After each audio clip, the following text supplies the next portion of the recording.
Y si la historia que nos han contado fuera solo una pequeña parte de una verdad mucho más grande, y si las civilizaciones antiguas no estuvieron solas en su desarrollo, sino que recibieron una ayuda inesperada y de otro mundo. Durante siglos, mitos y leyendas han hablado de seres celestiales, de conocimientos avanzados traídos por dioses que descendieron de los cielos. Hoy vamos a explorar la posibilidad de que esos dioses no fueran figuras míticas, sino visitantes de las estrellas. Nuestro invitado de hoy ha dedicado años a investigar estas conexiones, desenterrando pruebas que podrían reescribir nuestra comprensión de la humanidad. Con nosotros, Manuel Fernández Muñoz, autor de varios libros, entre ellos uno del cual abordaremos el día de hoy, Los dioses que vinieron en platillos volantes. Manuel, muchísimas gracias por estar aquí con nosotros en Misterios Paranormales Podcast y te damos la bienvenida. Adelante. Pues un placer, amiga mía, que me has invitado y pues un honor. Vamos a tener una tertulia de estos temas que tanto nos gustan a todos y esperemos pasar un buen ratito. Así es, así es. Bueno, Manuel, como, como todo, y antes te he dicho primero darte las gracias por tu espacio, por permitir estar aquí en este momento con nosotros, con nuestra comunidad, para deleitarlos de todo tu conocimiento y de todo lo que nos vas a contar en este capítulo. Muchas gracias. El agradecido soy yo. Bueno, Manuel, tu libro tiene un título que de por sí ya declara bastantes intenciones. Los dioses que vinieron en platillos volantes. Si no lo conocen, amigos, es este libro que tengo aquí. Muy bueno, la verdad que da mucho, mucho de qué entender, mucho de qué hablar y mucho de qué querer conocer.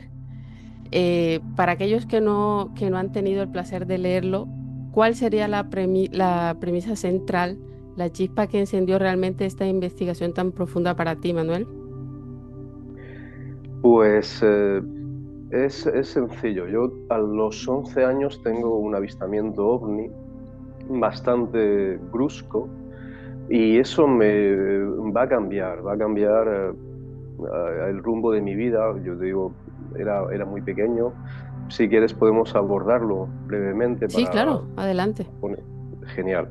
Pues como te digo, yo tenía 11 años y en aquella época aquí en España, yo vivo en Andalucía, los jóvenes solíamos, cuando llegaba el verano, solíamos acampar, irnos de acampada a algún sitio con un grupo, en mi caso era un grupo de Boy Scout, y eso fue lo que pasó. Tenía 11 años y era verano y en ese año tocó la Sierra de Málaga.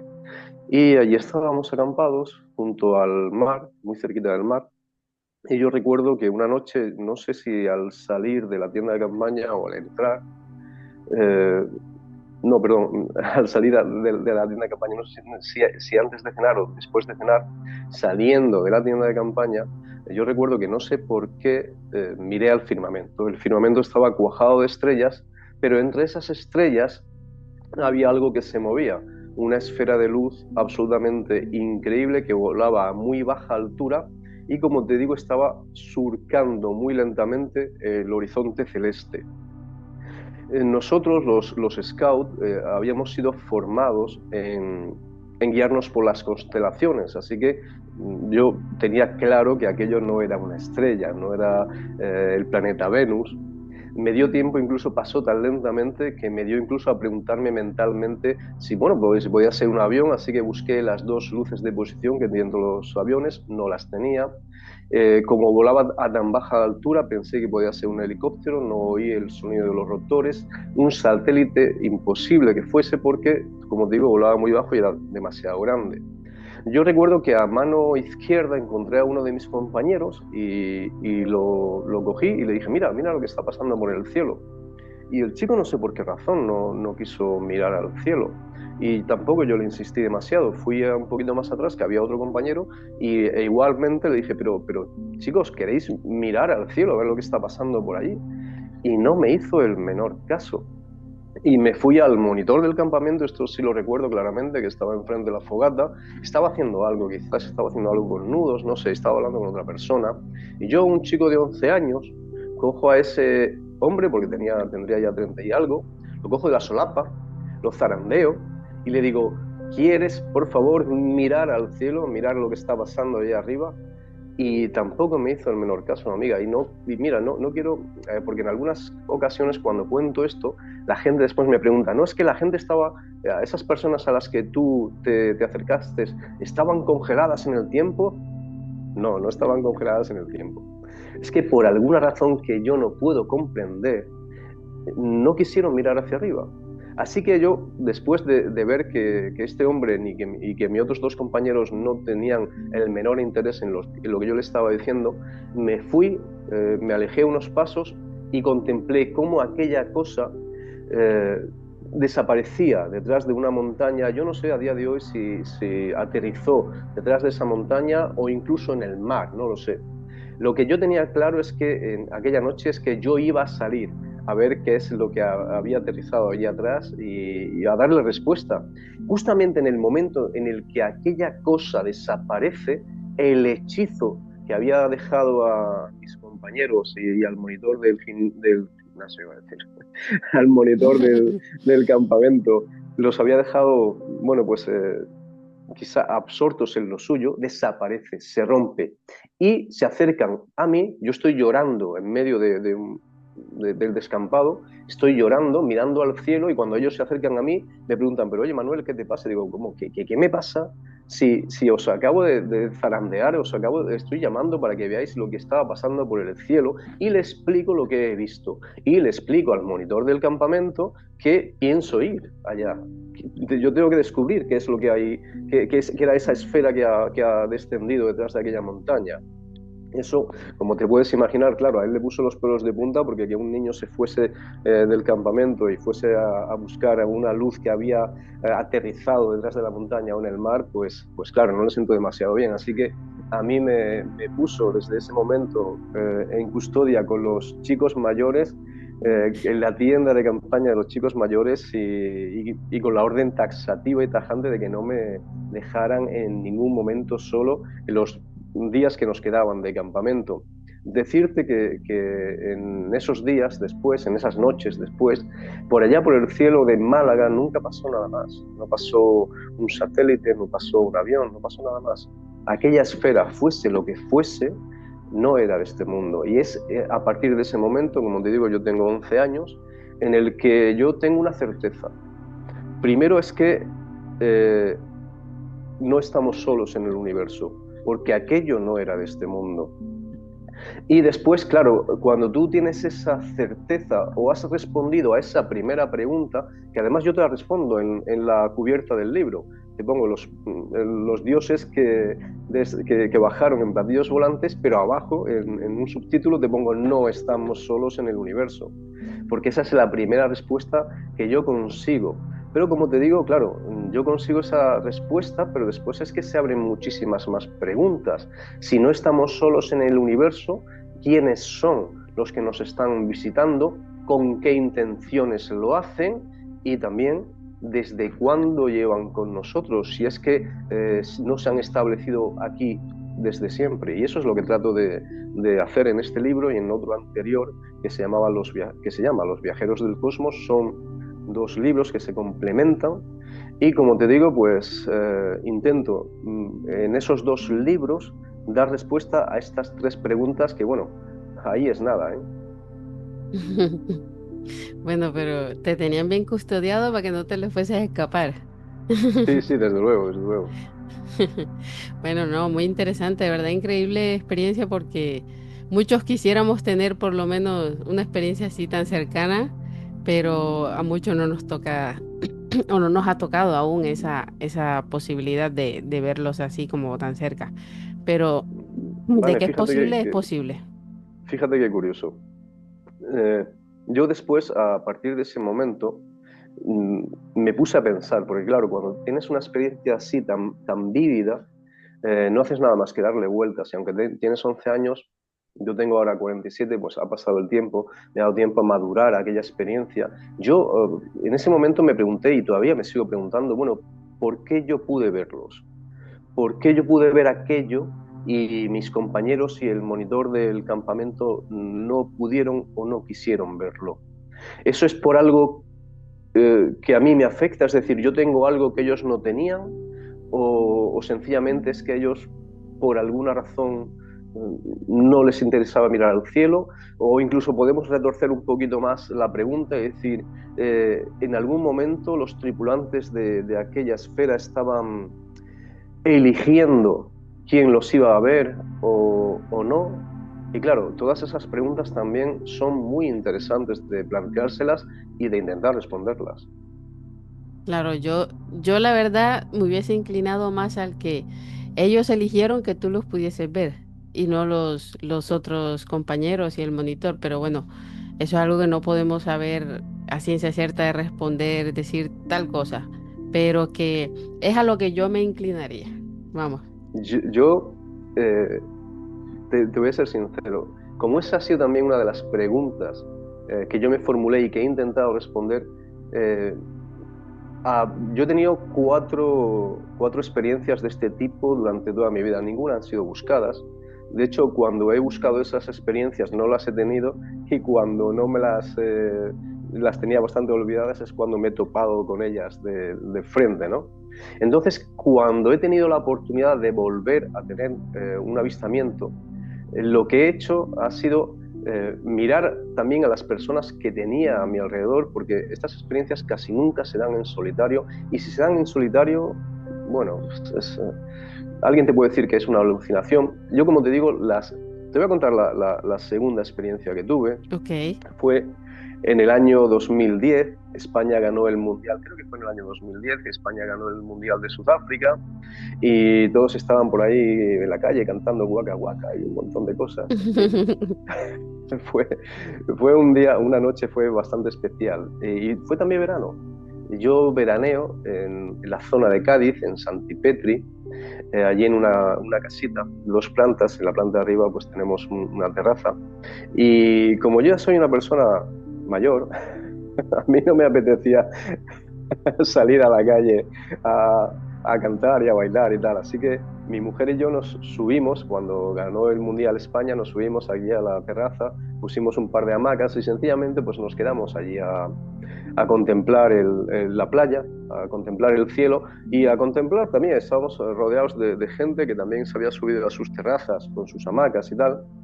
Y allí fue fluyendo la noche con la conversación y de repente vemos cómo desde la playa vienen hacia la costa, primero fue una luz anaranjada y nos quedamos muy sorprendidos porque era un naranja muy vivo, algo que yo, fíjate, yo he estado sirviendo 5 años en la Armada Española, sé lo que son las Ok. bengalas porque las he tirado, sé lo que son todo lo que pueda pasar por el cielo. Al yo haber servido en un barco que además teníamos un helicóptero y al haber estado en maniobras de la OTAN, sé lo que son las armas. Quiero decirte que aquella cosa que yo estuve viendo en el cielo, que se dirigía a la costa, yo no lo había visto en mi vida. Lo que me sorprendió fue ese color tan anaranjado. Lo más sorprendente, bueno, en ese momento yo le digo a mi mujer, mira lo que está viniendo hacia nosotros. También venía a muy baja altura. Cuando llega ya a la costa, cuando llega ya a la playa, esa cosa se divide en dos. Esas dos cosas se dividen en cuatro y cuando están pasando por nuestra perpendicular, esos cuatro objetos tomaron direcciones distintas. Es decir, que aquello fuese lo que fuese, tenía inteligencia, sabía hacia dónde iba. Y en ese momento yo tuve la fortuna, esta vez sí, de compartirlo con mi mujer, pero lo que hice fue también una panorámica, una visual de cuántas personas que estábamos aquella noche en la terraza asomadas estaban mirando al cielo y pudieron contemplar aquello y nadie, exceptuando nosotros, fue testigo de esta anomalía. Se volvía a repetir el patrón. ¿Por qué unos sí podemos o hemos tenido la suerte de avistar estos fenómenos y otros no? Es sencillamente por dejadez, porque a nadie le interesa mirar al cielo, o es porque, por otra cosa, por otra razón? Es una buena pregunta. Sí, Pero es sí, una buena sí, pregunta. pero es que tengo una tercera vez. Te voy a Adelante, por contar favor. la tercera porque la cuarta es demasiado tocha y aquí ya tenemos un encuentro con la gente que venía dentro de esas naves y esa me la voy a guardar porque no estoy preparado para compartirla en este momento. Pero Ok. en esa tercera vez nos pilló también a mi mujer, a mí, en Venecia. En Venecia, enfrente de la estación de tren Santa Lucía, el primer puente que te lleva ya hacia Venecia, es uno de los puentes más transitados. Nosotros teníamos nuestro hostal fuera de lo que es la isla, en la zona de la estación de trenes, con lo cual, pues todos los días teníamos que por ese puente entrar y salir, ¿no? Al amanecer entrábamos a Venecia y pasábamos ahí todo el día y al anochecer pues hay un restaurante de comida rápida justamente detrás, nos tomábamos un helado, compartíamos impresiones de lo que habíamos visto ese día en Venecia y nos íbamos al hostal a descansar.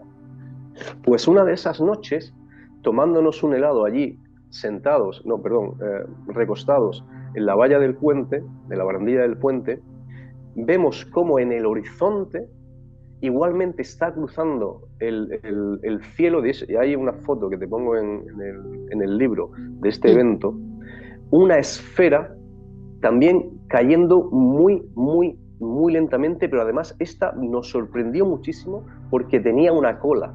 Y esto yo no lo había visto jamás. He visto, lógicamente, como todos hemos visto, aviones que van dejando su estela. Esa estela Ajá. desaparece. Esto era una esfera como un cometa que en un momento dado se para, justamente encima de la estación de trenes Santa Lucía. Se detuvo y la estela se quedó congelada.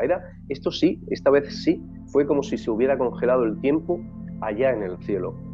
Y yo, mi mujer y yo mirábamos al cielo, mirábamos esta estela y yo de reojo miraba a la gente que pasaba por el puente y no sabía si decirle, pero ¿por qué no miráis?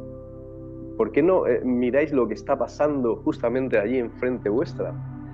Y la gente no miraba el cielo, me miraba a mí. Me miraba a mí que estaba mirando el cielo, como si fuera un bicho raro. Así que no tuve la menor intención de llamar su atención. Lo que sí te puedo decir es que ese evento duró entre 15 y 20 minutos y después desapareció. Fue algo también bastante curioso. Y como digo, la cuarta vez que tengo este encuentro, y es un encuentro ya más brusco, me la guardo para otra ocasión.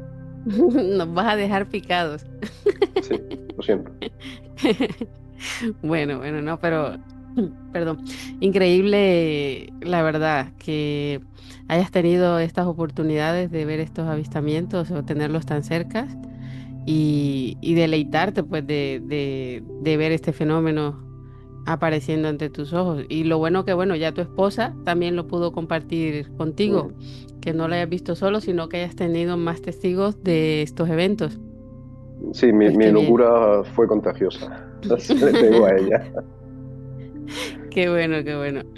Manuel, en la primera parte del libro es verdad de que eh, como dando datos originarios de la antigüedad, desde los orígenes de la existencia de toda la humanidad, tú em, abarcas la idea de que los dioses o antiguos poseían tecnología avanzada. ¿Podrías señalar algún pasaje específico de los textos antiguos donde digamos que se describían artefactos o habilidades que surgieran con una tecnología que sencillamente no podía ser de esa época, que digamos que interpretara estas descripciones como que no eran de esa época y eran tecnología avanzada? Sí, de hecho, como te digo, los dos libros que hemos mencionado anteriormente, Los viajeros del cosmos de Doreal Almuzara y los Dioses que vinieron en platillos volantes, de Editorial Guante Blanco, lo que hago es eso, intentar buscar el rastro de estos objetos o de sus tripulantes en nuestro pasado. Yo entiendo que si alguien como yo tiene la oportunidad de encontrarse con lo insólito, con eso que no puede ser, con eso que nos han dicho que es imposible, cuando te lo encuentras de frente, pues claro, todo eso que te han dicho ya no tiene sentido, porque hay una realidad que tú estás viendo que no es la que te quieren contar. Entonces entiendo que de la misma manera que yo estoy ahora mismo difundiendo lo que he visto, también las personas que tiempo atrás tuvieron experiencias parecidas a las mismas, a las mías, tuvieron que hacer exactamente lo mismo que yo estoy haciendo. Ahora mismo lo estamos haciendo a través de estos medios digitales porque, bueno, la tecnología que tenemos ahora, es el tiempo que nos ha tocado. Nuestros ancestros tuvieron que dejar para nosotros también testimonio, quizás en piedra, quizás en sus danzas rituales, quizás en textos, quizás en pinturas, de algo que nos sugiera, que al menos abra la duda razonable de que ellos también tuvieron ese encuentro. Fíjate que este libro, Los dioses que vinieron en platillos volantes, me lo prologa Juan Jesús Vallejo, con Vallejo, así es. con un prólogo que es una pasada, porque él en este prólogo nos está describiendo su aventura en Tassili, y claro, tú ya Con la cuando... tribu berebere. Sí, claro, con los tuareg. Y Sí. allí él se encuentra en Tassili con pinturas que no están datadas oficialmente, porque claro, ¿cómo se puede datar una pintura? Y más rupestre, ¿no? Es algo Mm. sumamente complicado. Lo que puedes datar o puedes hacer una estimación dependiendo de los objetos que hay alrededor de esos lugares, pero es que tampoco sabes si esos objetos pertenecen al mismo estrato de la pintura. Entonces es muy curioso. Lo que sí es cierto es que Juanje, en este prólogo, que como te digo, relata su aventura allí en Tassili, ya te está respondiendo a esa pregunta, porque lo que él ve allí es la expresión de nuestros abuelos de lo que contemplaron, y lo que contemplaron a día de hoy ningún antropólogo, ningún arqueólogo, ningún historiador nos puede dar una respuesta clara, más allá de la, para mí, evidencia de que nuestros ancestros tuvieron encuentros del tercer tipo sin ningún género de dudas. Entonces, independiente ya del prólogo de Juanje, que yo creo que solamente el prólogo es mejor que todo el libro, hay No, algunos no, datos. tampoco. Pero la verdad es que es muy bueno. La experiencia que muestra ahí Juan G es fascinante. Y eso, que es solo un poquito de realmente todo lo que vivió allí. Pero es impresionante. Pero no quiere decir que sea mejor que el libro. No, no, no. Tampoco. Gracias, gracias.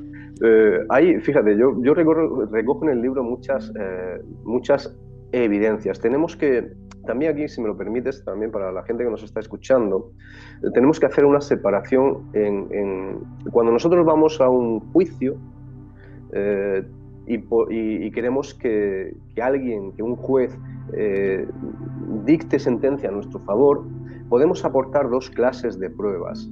Una es la prueba científica, es decir, ¿qué pruebas tenemos nosotros de que no estamos solos en el universo? Es decir, que esas cosas, esos objetos extraños que están surcando nuestro firmamento son extraterrestres. Esa es la prueba científica. ¿Las tenemos? Sí.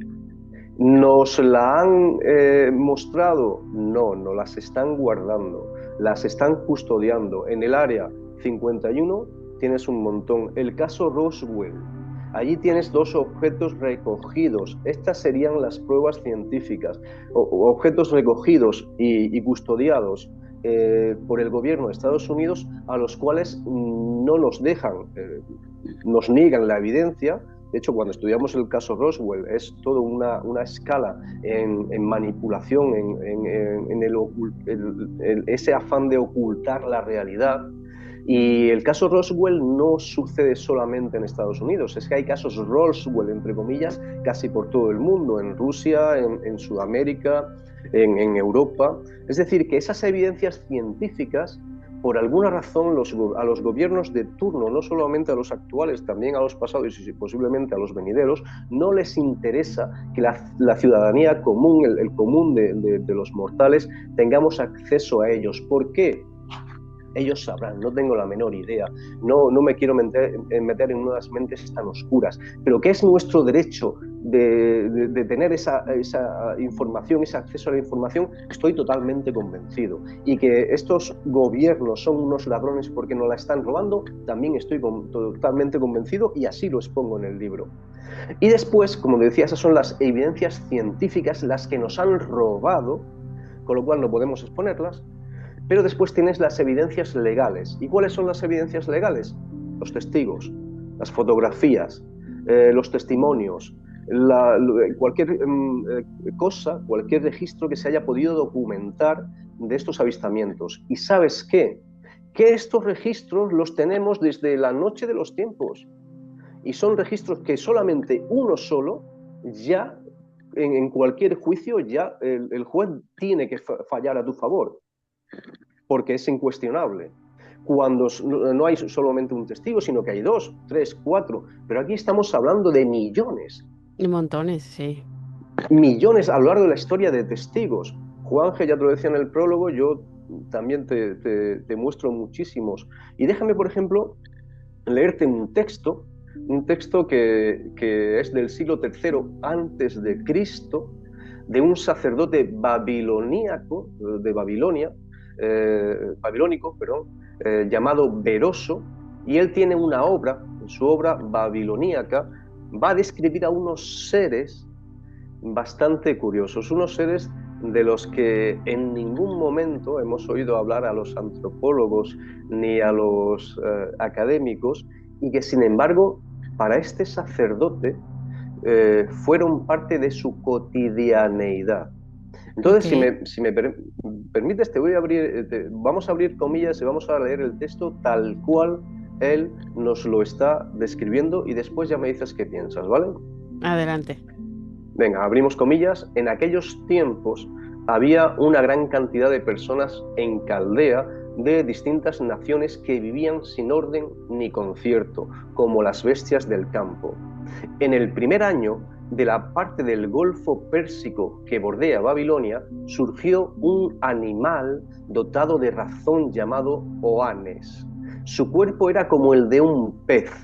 Tenía 2 cabezas, una humana y otra de pez más arriba. Su cola también era de pez, aunque más allá se extendían pies humanos. Hablaba también con voz de hombre. Aunque la bestia pasaba todo el día entre humanos, no ingería alimento alguno. Les brindó a los hombres el conocimiento de las letras, de las ciencias y de las artes de todo tipo. Les enseñó a fundar ciudades, levantar templos, redactar leyes y medir la tierra. Fíjate, y medir la tierra. Les reveló también la maestría de la siembra de semillas y de la cosecha de frutas. En definitiva, les enseñó todo lo concerniente a la vida civilizada y al mejor carácter. Desde entonces, tan sublimes fueron sus enseñanzas que no se ha podido añadir nada para mejorarlas. Cuando el sol se ponía, la bestia regresaba al mar para pasar las noches en las profundidades, puesto que era un ser anfibio. Con el tiempo, otras bestias como él también aparecieron. Cerramos comillas. ¿Qué Wow. es esto? ¿Qué es esto? Esto no sé si incluso o sea, tiene una semejanza también con, con el Enuma Elis o los pasajes del Mahabharata, que tanto uno babilónico y como el otro hindú tienen relación también con algo así. Tema Sí, de, bueno, dime. pero fíjate que aquí te está hablando Beroso, que recordemos que es un sacerdote del siglo III antes de Cristo, te está hablando de la tradición de su pueblo.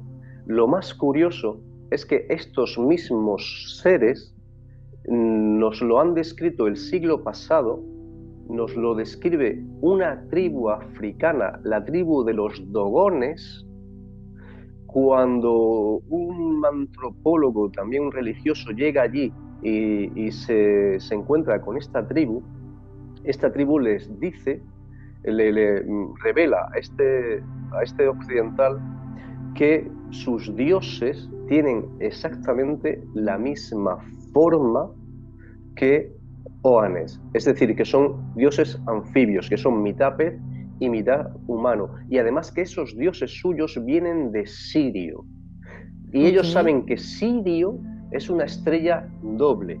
Estamos hablando de una tribu, la tribu Dogón, que casi vivía en tiempos prehistóricos y que sin embargo tienen este conocimiento y que nadie a día de hoy ha podido dar una explicación para responder a la pregunta de cómo sabían esta tribu africana, eh, primero que Sirio es una estrella doble y después la existencia de estos dioses anfibios que además actúan exactamente igual que lo que nos está relatando Veroso en su obra babiloníaca. Para mí, las coincidencias no existen y aquí lo que hay no es casualidad, yo creo que aquí hay una causalidad. El problema de aceptar esto es que, claro, eh, sucede como me pasó a mí cuando vi aquella cosa en el cielo. Hay una pregunta que se responde, pero hay 1000 preguntas más que se abren que no tienen respuesta y que además pueden ser muy incómodas para ciertas mentes que no quieren aceptar una realidad mayor y que además nos están negando el acceso a esa realidad. así es posible. La verdad que, visto de otra forma, es verdad que incluso cuando hablas también de Uh los -huh, vigilantes caídos que también se mencionan en el libro de Enoch, uh -huh, que si bien eran dioses que gigantes, que igual al mezclarse con las mujeres de la tierra, los cuales, por un lado, cada ciertas tribus o religiones o culturas lo llaman de distintas formas, pero lo uh -huh, cual es, es, es representado que aunque tengan distintas culturas, distintas formas, es semejante la historia. uh -huh. Sí, así es. Es algo así como lo mismo que me estás contando con el dios este anfibio, por decirlo de esta Uh manera, -huh. o el ser este Oanes. supremo, de igual, exacto, o Anes, que de igual forma, así como él, existen otros que en otras culturas y en otras religiones, en otras tablillas, en otros Uh espacios -huh. de tiempo, eh, digamos que son representados de formas similares, donde el acto o los actos que realizaban eran muy parecidos, pero que son contados de distintas formas. Sí, Quiere de decir hecho, perdón, quiere decir eso, que realmente no es un solo sitio, no es un solo ser o una sola experiencia, que son muchas, lo que hablamos al uh-huh. principio, son muchas, muchos testigos, pero contadas de distintas formas. Sí, yo recojo en este libro, porque yo creo que todos los que nos hemos dedicado en algún momento a echar la mirada atrás, todos en sus obras, compañeros míos de profesión, divulgadores, escritores, en todos sus libros no han faltado ni la cultura sumeria ni la egipcia, porque son las más evidentes. Yo intento salirme de ahí porque como es un tema que ya está demasiado trillado, poca, claro, poca novedad vamos a encontrar allí, porque ya hay mucha gente, desde Eric von Daniken, que fue el primero que puso este tema en la palestra y lo sacó a la luz pública. eh, yo creo que eso ya está un poco colapsado, ¿no? Después Zacarías Sitchin ya retorció más incluso el, la información con todas las novedades que él aportó en su obra. ¿Eh? Pero claro, creo desde mi punto vista que ya se ha hablado demasiado de Sumeria y de Egipto, pero que hay otros muchos lugares del mundo que no se conoce, que hay una tradición y que estos seres, como tú bien decías, también están presentes allí. Y la novedad que yo propongo en este libro, en los dioses que vinieron en platillos volantes, es visitar esos lugares donde todavía nadie ha accedido y buscar también esas mismas coincidencias. Por ejemplo, Australia. En Australia tenemos una cultura mitológica aborigen que es absolutamente increíble. Si bien hay que decir que, claro, cuando Australia es colonizada, los colonizadores se encargan muy bien de implantar no solamente su cultura, sino su tradición y de ir eliminando poco a poco los rastros de esa tradición aborigen. Aún así, y sobre todo, esto es terriblemente nefasto para una tribu que no guarda la costumbre de escribir sus tradiciones, como puede ser, por ejemplo, en otras culturas, griega o mediterránea en general. Los aborígenes australianos no tienen arraigada la escritura, con lo cual lo que encontramos allí son cuentos orales que se pasan de boca a oreja, de padres a hijos, generación tras generación tras generación. Cuando los occidentales llegamos a Australia y empezamos a los abuelos y empezamos a los padres, lo que quedan son los hijos, y los hijos ya recuerdan muy poquito de lo que les han dicho sus abuelos y sus padres. Aún así, lo que recuerdan ya es absolutamente increíble. Según la tradición de estos pueblos, recordemos que eran tribus dispersas por todo el continente australiano, que aunque estaban ligadas por un nexo común, sí es verdad que cada una de sus tribus, pues esa historia común se había desarrollado de manera distinta, pero sí que hay un nexo común que las une a todas. ¿El nexo común cuál es? Primero, que antes de que el ser humano tuviera conciencia de sí mismo, llegaron unos seres a este planeta y colonizaron nuestra querida Tierra. En ese tiempo se llama el tiempo del sueño, porque ellos dicen, fíjate, ellos están describiendo otra dimensión con unas palabras así de sencillas. ¿Cuándo pasó eso? En el tiempo del sueño. ¿Cuándo fue eso? En aquel momento en el que todavía la Tierra ni siquiera era Tierra, era otra cosa.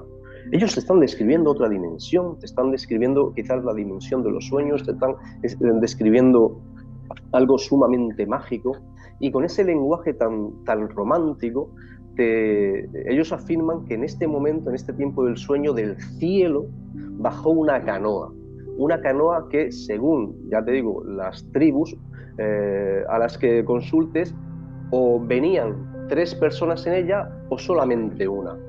Pero fíjate también qué forma más curiosa de decir que ellos vieron algo en el cielo y que descendió. ¿Qué es lo que tenían cotidianamente ellos, que conocían perfectamente? Una canoa. ¿Y cómo describen un objeto que baja del cielo y que es tripulado por 3 seres o un ser, dependiendo de la tribu? Pues una canoa celeste. Es decir, te están hablando de lo que ellos saben, aunque no son capaces de describir a ciencia cierta la magnitud de la tecnología que tienen delante. Dicho lo cual, ellos dicen que cuando bajan estos 3 seres, o baja este ser, lo que hace estos seres es adiestrarlos a ellos. Exactamente lo mismo que te está diciendo Veroso, que estos seres vienen a adiestrarnos, y que cuando nos adiestran, se monta en su canoa y vuelven a las estrellas. Y tan fuerte fue ese despegar de su canoa que incluso uno de los montes de su región quedó achatado. Me parece una historia brutal. Pero recordemos que también aquí hay un texto en imágenes, es decir, hay una fotografía de estos seres que bajaron y que la tenemos en el acantilado de Kimberley. Aquí en el acantilado de Kimberley, cuando tú te asomas a esta fotografía, lo que vas a ver es la imagen de lo que hoy en día conocemos como extraterrestres grises. Es la imagen más parecida a lo que a día de hoy se ha descrito como extraterrestres grises. Y decían las tribus aborígenes de Australia que estos seres venían en esa canoa celeste, pero en otras historias esta canoa celeste también es una serpiente arcoíris. Una serpiente arcoíris que viene con la tormenta y que sale de la tormenta y que produce tormentas. Pues bien, estamos en Australia, vamos a pegar un salto y vamos a irnos a Papúa Nueva Guinea. En Papúa Nueva Guinea está la leyenda de una serpiente que desciende del cielo y se traga, en algunas tradiciones es a un niño, en otras tradiciones es a un niño y a una niña. Esta serpiente, como digo, desciende, se traga a un niño y una niña y vuelve a subir al cielo, donde está allí arriba en el cielo instruyendo a este niño y a esta niña, para que después, tiempo más tarde, vuelve a descender esta serpiente, vuelve a vomitar a esos niños y esos niños se convierten en guías para la humanidad. Pero espérate porque todavía no hemos acabado. Vamos a irnos a las Islas del Almirantazgo. En las Islas del Almirantazgo está la tradición de que una serpiente igual irisada, es decir, del color del arco iris, descendió y se enamoró de una mujer. Y cuando la mujer se extraña porque la serpiente le está pidiendo matrimonio, la mujer le dice, pero ¿cómo me pides matrimonio si tú eres una serpiente y yo soy un ser humano? Y la serpiente le dice, no importa, porque yo también puedo procrear como si fuese un hombre. Así que de la unión de esa mujer y de esa serpiente surge una nueva raza de seres híbridos que serán adiestrados por la serpiente, la cual igualmente venía, se los llevaba consigo al cielo, que era donde ella vivía, y cuando los devolvía a la tierra, sus hijos se convirtieron en guías también para la humanidad. Aquí tienes pruebas no científicas, pero sí legales, de que quizás, por muy imposible que sea, deberíamos abrir la mente a que algo así quizás pudo haber pasado en la noche de los tiempos. Puede ser. La verdad que deja mucho que pensar. La verdad que pone como eh, en ese clic de que hay algo que ha sucedido, que creo que hoy en día sigue sucediendo, pero que no nos dejan ver, que no lo vemos a simple vista y que lo que tú decías, no interesa que los demás lo sepamos, pero que de que existe, existe. De alguna u otra forma, existe. Lo que pasa es que no tienen la misma velocidad de ser contados por estar en una zona bastante alejada, por ser tribus orígenes de los cuales no tienen esa, esas salidas a la tecnología como otras civilizaciones o otras ciudades. Entonces, de que No, existen, existen. fíjate, amiga mía, es que también nos estamos encontrando aquí con una ceguera, una miopía académica. Y es que para los académicos, todo lo que nos están contando nuestros ancestros, nuestros abuelos, son puras leyendas y pura mitología. Es decir, que para ellos nada de lo que nos contaron nuestros ancestros tiene ningún sustrato histórico. Todos son mitos, todos son leyendas, todos son cosas que se supone que se inventaron. Y yo desmonto muy fácilmente esa tesitura en mi libro, porque los académicos dicen en un momento dado que, claro, cuando nuestros ancestros pintan en una caverna un bisonte, es porque vieron un bisonte. Cuando pintan en una caverna una gacela, es porque vieron una gacela, porque todavía no tenían esa estructura mental como para inventarse una historia y darle forma en esa pintura, con lo cual lo que hacen es copiar lo que ven perfectamente. Me encanta que me hayan dicho eso, porque ahora nos vamos al Taxili y ahí tenemos un montón de imágenes de lo que se supone que vieron nuestros ancestros y que, según las mismas palabras que los académicos, eso que está en el Taxili tuvo que ser real. Es decir, que cuando vemos a un gran dios, entre comillas dios, que se está llevando a algunos seres a su nave, pues eso es lo que tuvieron que ver. Cuando nos vamos al condado al acantilado de Kimberley y vemos estos seres que, como te digo, pueden tener, ¿qué decirte? 11.000 años esas pinturas, 100.000 años, no tenemos ni idea. Lo que está claro es que estaban ahí antes de que llegásemos nosotros, los occidentales, con lo cual son autóctonas, son originales de los aborígenes, es decir, que lo vieron. Pues es que es lo que fue su cotidianidad. Ellos representaron allí a estos wonjinas, que es lo que vieron, y la realidad te rompe como académico tus esquemas. Pues si te lo rompe, bienvenido. Bienvenido, porque tendrás que romperlos para acercarte un poquito más a la verdad, a la realidad. Y como decíamos hace unos instantes, claro, si hay tantas coincidencias, tantos testimonios de tantas personas a lo largo de todo el tiempo, de culturas distintas, de épocas distintas, de lugares remotos, que te están diciendo prácticamente lo mismo, pues no sé, chico, quizás deberíamos prestarle oídos y sembrar la duda razonable un poquito más en la mente para, bueno, pues por lo menos darle un voto de confianza y decir que algo tuvieron que ver, que algo tuvo que pasar para que nuestros ancestros tejieran estos mitos, estas leyendas, con un sustrato quizás de realidad. Así es, así es. Pues fíjate que hablando de esos jeroglíficos que están en el Tassiri y tanto en Australia como en algunas otras zonas, te puedo comentar que existe en Colombia, en el Guaviare, en la Uh selva, -huh, uh -huh, también una cantidad de pinturas rupestres las cuales no habían sido descubiertas, sino fue por una persona que por equivocación, por error, que no creo que sea casualidad, que nada es casualidad, iba hacia un sitio, pero de repente por temas climáticos no pudo continuar la ruta y fue desviado. Al esa persona ver en el desvío, en una montaña, una cantidad de pinturas, porque son rojizas, entre piedras, es algo que nunca se había visto, nunca habían descubierto y tampoco había sido habitado sino por las tribus de la zona. Ese señor, que ahora no recuerdo el nombre, pero que es uno de los pocos que ha sido capaz de llegar a esa zona, porque es una zona muy complicada de acceder, es una zona tanto geográficamente como terrestre muy complicado por el tema de personas armadas, etcétera. Entonces es uh muy -huh. complicado acceder a la zona, la cual se sorprendió demasiado de tantos jeroglíficos rupestres que habían allí, justo por las tribus. Entonces es también una semejanza de lo que estamos hablando.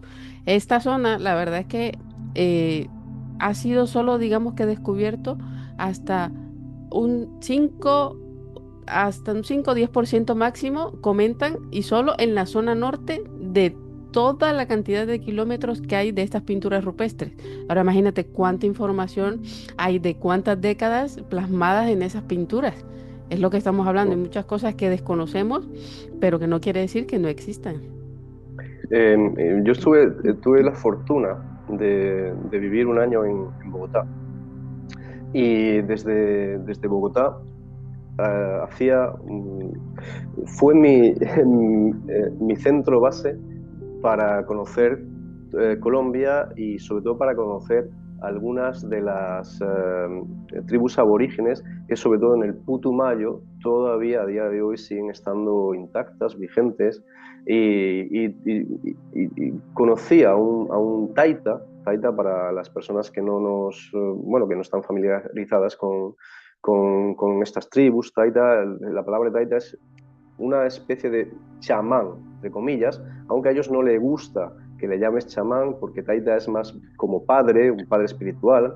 Pues yo conocía en Bogotá, y después nos llevó al Cerro del Quininí, que está a unas 4 horas, 5 horas de De Bogotá. Bogotá, sí. Sí, y aquel cerro está también igualmente rodeado de algunas pinturas y grabados que realmente son muy, muy increíbles. Por no decirte ya que en Bogotá, en el mismo Museo del Oro, allí Mm, tienes algunas de las efigies, figuritas de chamanes, donde, claro, un académico le vuela la cabeza, porque lo que nos están mostrando ahí nuestros antiguos son chamanes en meditación, que después de tomar quizás peyote o ayahuasca, posiblemente yagé, que es más común eh, en esta zona de la que estamos hablando, que el peyote, que es está un poquito más al norte, cómo tenían la capacidad esos chamanes de contactar unos con otros para comunicarse. Estoy hablando de chamanes que estaban en aldeas distintas y que ellos entraban en trance tomando ayahuasca para salir de su cuerpo y visitar a la aldea, al chamán de la aldea vecina para alertarles que quizás a tantos metros venía un peligro y que se prepararan. Es decir, todas estas cosas que forman parte de la magia y de la tradición de nuestros ancestros, para los académicos no existen. Cuando allí en el Museo del Oro tienes las pruebas, porque tenemos estas pequeñas tallas que te están mostrando precisamente estos chamanes en meditación, en trance, pues claro, ¿qué credibilidad le podemos dar nosotros a alguien que tiene una mente sesgada y que se acerca a cualquier tradición de cualquier pueblo ya con el esto no existe por delante? No podemos dar ninguna credibilidad a esto. Tenemos que buscar por nuestra propia cuenta dónde está la verdad, sin creer a unos, a los absolutamente creyentes, y sin creer a otros, a los absolutamente escépticos. Tenemos cada quien que hacer, y eso es lo que yo también invito a las personas que se acercan a mis libros, a decirle, mira, estas son las respuestas que yo he encontrado a estas preguntas que antes nos formulábamos, pero estas no tienen por qué ser la verdad ni tienen por qué ser tus respuestas, son las que yo he encontrado.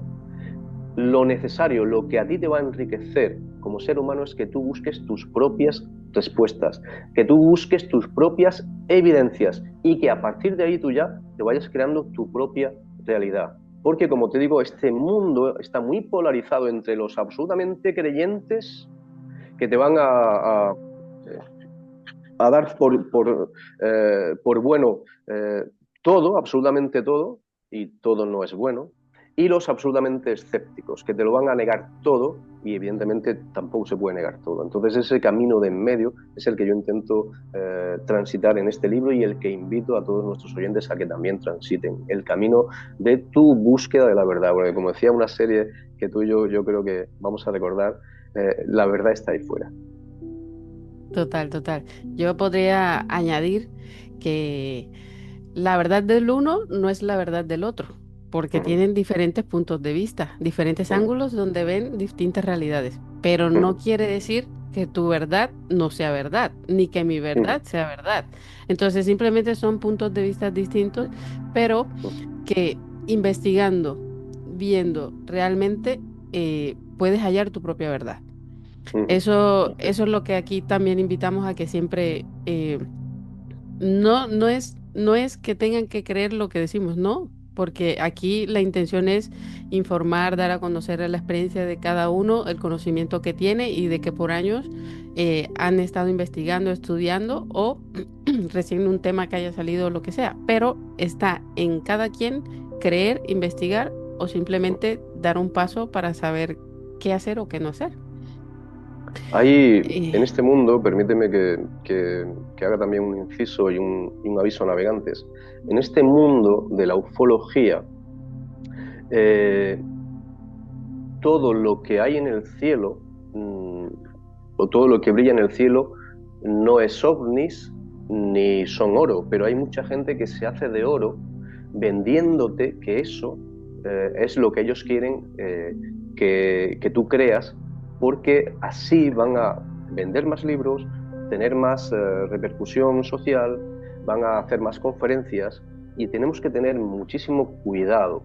Las personas de a pie, tanto el investigador como el testigo, como la persona interesada en estos temas. Tenemos que tener cuidado con las personas a las que nos acercamos, porque puede ser que no nos estén diciendo la verdad. Yo tuve, después de estos 11, cuando tuve este encuentro a los 11 años, yo me vi muy involucrado. Cuando llegué a casa intenté empaparme de toda la literatura que encontrara en aquel tiempo. En aquel tiempo no había internet, no había móviles, no existía nada más que la radio. Y yo recuerdo pasar una parte de mi infancia a partir de ese momento buscando en el dial de la radio algún programa que me hablase de ovnis. Y así, la verdad es que pasé una gran infancia. Recogí muchos testimonios y dentro de todos esos testimonios que recogí, tengo que decirte que caí también en el error de creer a muchas personas que nos pintaban a unos seres venidos del espacio, que venían a hermanarnos, e incluso que algunos también, algún loquito también que te decía que había visto a Jesús y a la Virgen bajar de un platillo volante. Yo caí en el error de creer a mucha gente que porque tenía fama de ser reporteros muy consagrados aquí en España, realmente lo que después he descubierto con el tiempo, es que esa gente lo único que quería hacer era vender libros, es decir, quería hacerse de oro. Y eso no está bien.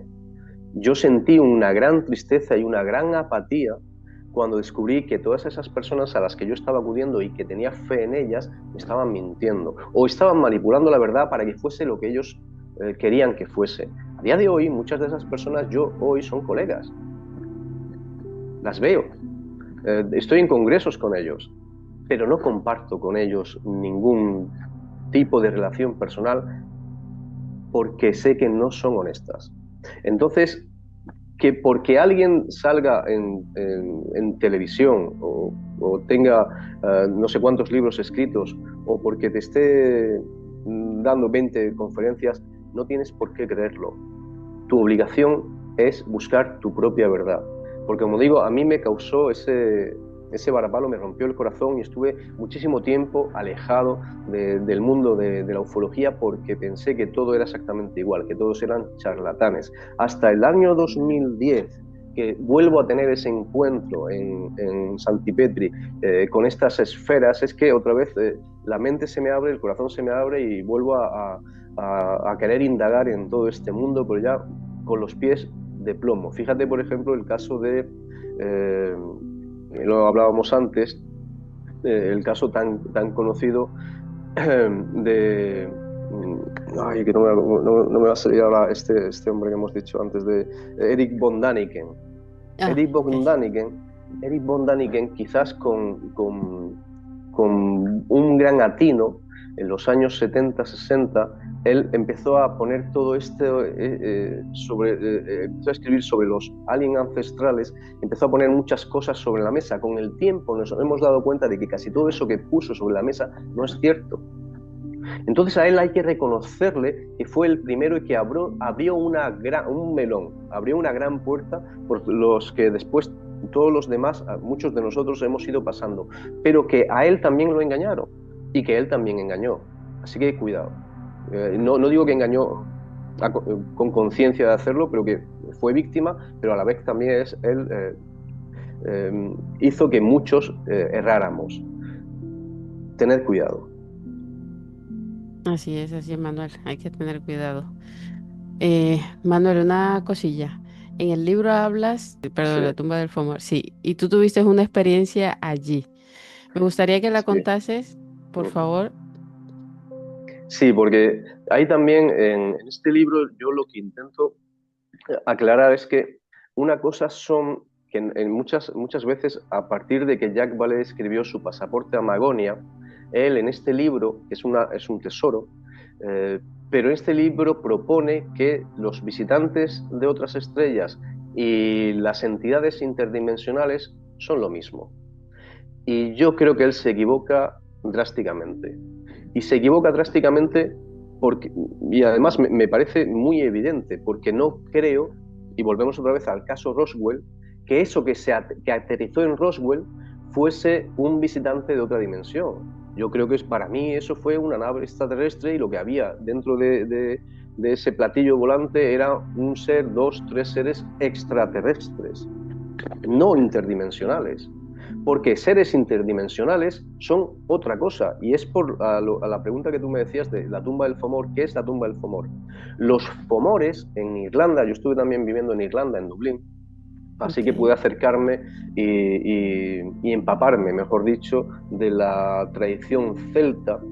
La tradición celta en esa isla eh, propone que antes de que los seres humanos estuviéramos allí, aquella isla era propiedad de unos gigantes malvados que devoraban a todo ser humano que pisara la isla. De ahí, fíjate, la noche de Halloween, que nosotros ahora mismo es un divertimento para los pequeños y tal, ahí hay un pasado muy macabro. Ahí, a día de hoy se hacía truco, decimos truco o trato, ¿no? En aquel tiempo, en Irlanda, los Fomores, cada año, cada noche de Halloween, habían hecho un trato con las distintas aldeas de que o le daban cierta parte de sus cosechas o de sus hijos o los devoraban. De ahí el truco o trato. Entonces, claro, eso a nosotros nos ha llegado como una fiesta, bueno, edulcorada por Estados Unidos, pero que tiene un pasado bastante sombrío. Entonces, estos Fomores, hay un momento en el que llegan otros seres venidos de naves que salen de nubes, que son los Tuatha de Danann, que son los dioses tutelares de Irlanda, que es que cuando estos dioses tutelares de Irlanda, que digo, que son dioses venidos en barcos que salen de nubes, se establecen allí en esta isla, luchan contra los Fomores y los vencen, o por lo menos hacen un pacto con ellos. Después también, tanto a los Fomores como a los Tuatha de Danann, vendrán unos héroes procedentes de Galicia que conquistarán toda la isla de Irlanda, y a los Fomores, a los Tuatha de Danann, los exiliarán a un mundo subterráneo. Un mundo subterráneo, e incluso a veces a estos Fomores los encerrarán en piedras mediante magia. Eh, todos los dólmenes que encontramos o todas las piedras de brujas que encontramos en la tradición celta irlandesa no son más que puertas hacia esa dimensión, a ese Tir na Nog, a ese mundo ultraterreno donde los seres mágicos habitan. Entonces, la tumba del Fomor era una de estas puertas, y además a día de hoy se conserva en el sur de Dublín, en una zona muy inaccesible, en una zona que es muy inaccesible porque la gente sabe lo que hay allí. Es decir, los que están custodiando muy bien este dolmen saben perfectamente que a este dolmen no se puede acercar cualquiera porque aquí pasan cosas. Es decir, este dolmen está custodiado por una entidad, por un Fomor. Y yo, después de estar muchísimo tiempo intentando entrar en este lugar, por fin lo consigo. Lo consigo disfrazándome, bueno, es todo un show, te lo cuento en el libro, fue una aventura brutal hasta que consigo llegar a este lugar, y allí mereció la pena. Y no por lo que me pasó allí, sino por lo que después me pasó cuando regresé a casa. Yo recuerdo que esa noche, después de estar allí en la tumba del Fomor, de haber pasado dentro del dolmen bastantes horas meditando, conectando con toda la magia que allí se vivía, yo recuerdo que bueno, llego a casa y después de cenar nos echamos a dormir, mi mujer y yo cuando entro en el sueño, es un sueño muy vívido, y en ese sueño, no sé si fue un sueño o un viaje astral, lo que me encuentro enfrente de mí es un ser al que yo no lo puedo mirar, pero sí siento que es un ser muy alto, y lo único que veo de él es como si fuera una sombra grandísima. Sin embargo, yo no siento ningún miedo, porque estoy en paz. De hecho, tengo la absoluta certeza de que ese ser que ha venido a visitarme es el guardián de aquel sitio donde yo acabo de estar. Y en ese momento en el que yo estoy en la presencia de ese ser y no muestro ningún miedo ni ninguna agresión por mi parte, sino que sencillamente abro las manos y le digo, ¿qué quieres? Él me toca, este ser, yo noto claramente cómo me toca y siento que cada una de las células de mi cuerpo empiezan a vibrar, pero una vibración absoluta. Mi cuerpo estaba vibrando y fue algo absolutamente asombroso. De hecho, es tan asombroso y esa sensación es tan real que yo abro los ojos y salgo del sueño y digo, ¿pero qué ha pasado aquí? Y miro a mi mujer estaba durmiendo, no había sentido evidentemente absolutamente nada, con lo cual digo, pues no sé, quizás fue un sueño. Inmediatamente vuelvo a cerrar los ojos y ese ser estaba detrás de mis párpados esperándome para tocarme otra vez y demostrarme que eso que estaba pasando allí era real. Esto es un ser interdimensional, por eso yo solamente puedo ver su proyección de su sombra, porque él está en otra dimensión superior y no necesita ningún vehículo para pasar a nuestra dimensión. Entonces aquí hay, en el libro, es que yo intento abordar muchos temas en el libro, pero uno de ellos es hacer la diferencia entre lo que es un ser interdimensional, que es esto que estamos hablando, un ser que tiene la facultad de moverse en otra dimensión, y otra cosa son los dioses venidos de las estrellas, son completamente distintos. También tenemos que decir y que avisar que hay muchos seres de otras dimensiones que se pueden hacer pasar por lo que ellos quieran, por extraterrestres, por espíritus, por dioses, por ángeles, y que de la misma manera que este Fomor a mí no vino a hacerme absolutamente nada malo, estos seres que son de otras dimensiones, cuando se materializan, sí que quieren, muchos de ellos, algo de nosotros. Y esto lo tenemos por doquier. Y es aquí también cuando el ser humano tiene que bajar un listón y darse cuenta de que no estamos en la cima de la pirámide alimenticia, porque también somos alimento.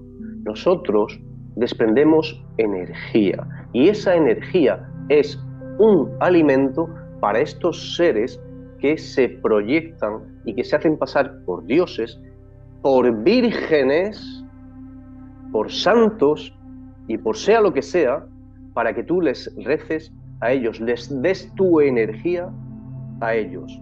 Así ellos no solamente te están robando la energía, te están robando el alma también. Y esto es muy peligroso. Y esto es totalmente distinto a los extraterrestres, aunque como te decía, Total. estos seres se pueden hacer pasar por extraterrestres o por lo que ellos quieran para que tú te acerques a ellos y les des lo que ellos quieren de ti.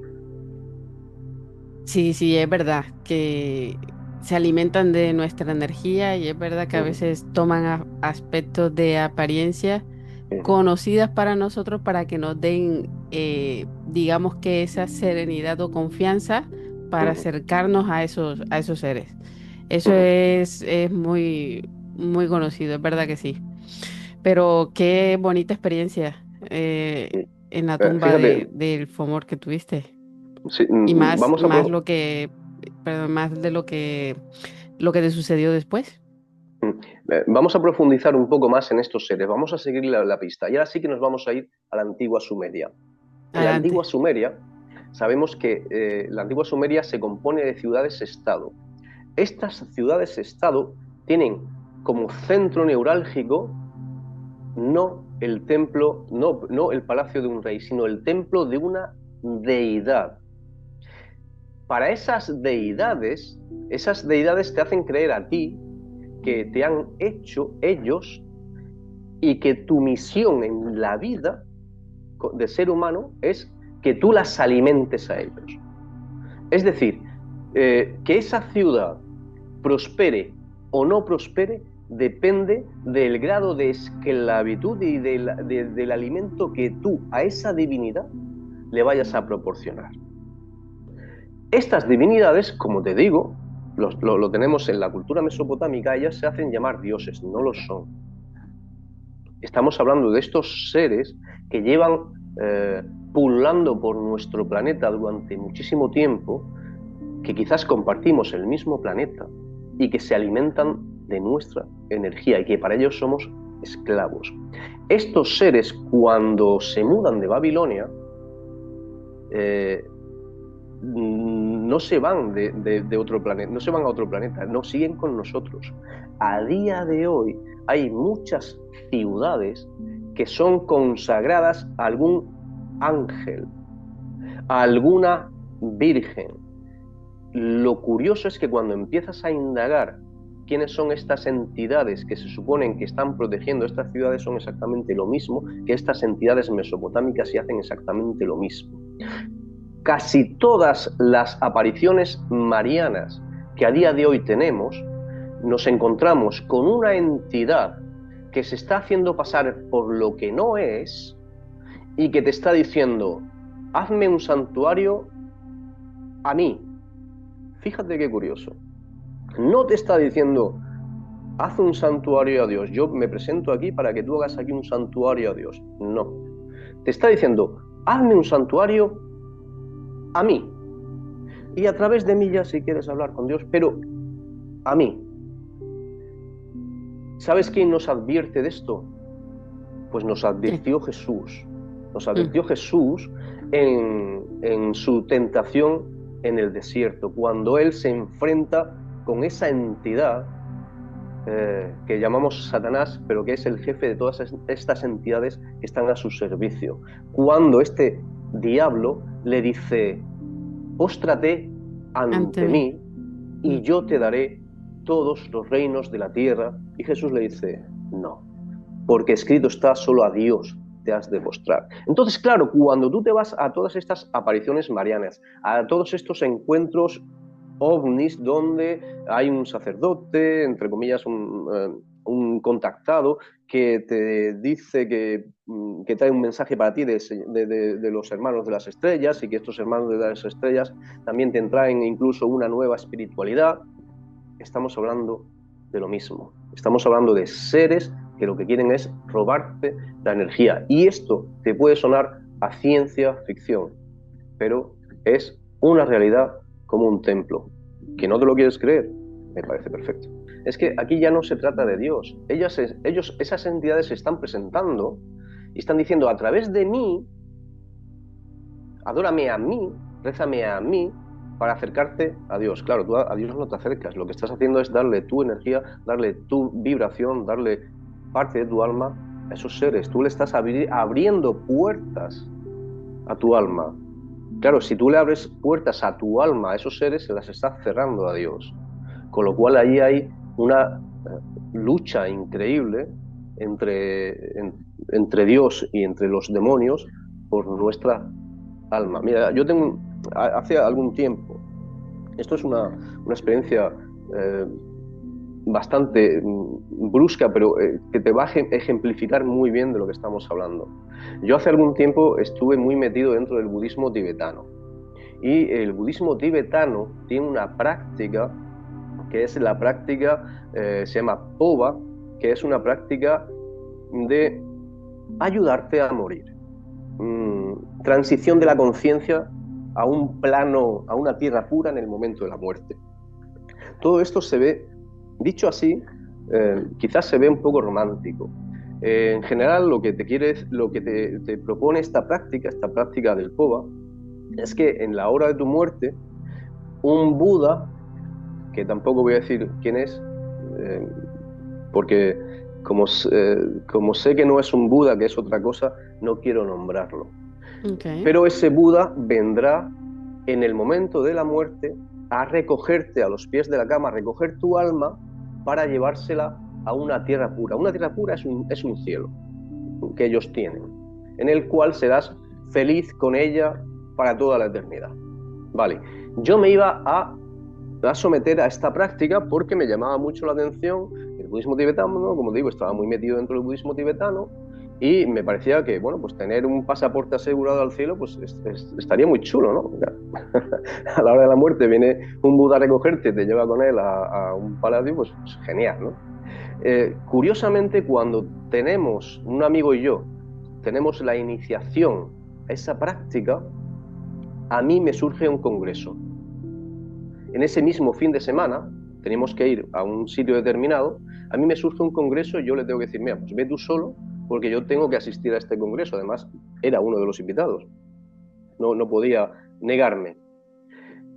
Cuando el lunes volvemos a encontrarnos, yo me quedo totalmente impactado, porque este chico que podría tener 35 años, yo lo estoy viendo y aparenta 50 o 55. Su pelo se había encanecido, se había vuelto blanco, tenía arrugas.